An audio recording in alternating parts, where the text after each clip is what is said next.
सर्पसूक्तं नमो अस्तु सर्पेभ्यो एके च पृथिवीमनो ये अन्तरिक्षे ये दिवि तेभ्यः सर्पेभ्यो नमः। येदो रोचने दिवो ये वा सूर्यस्य रश्मिषु येषामत्सु सदः कृतं तेभ्यः सर्पेभ्यो नमः। या इषवो यातु दानानां ये वा वनस्पतिगं रनो ये वावटेषु शेरते तेभ्यः सर्पेभ्यो नमः।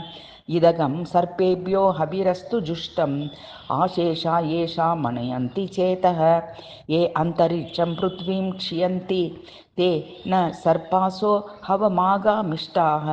ये रोचने सूर्यस्यापि सर्पाः ये दिवं देवीमनुसञ्चरन्ति येषामाश्लेषा अनुयन्ति कामं तेभ्यः सर्पेभ्यो मधुमुज्जहोमि।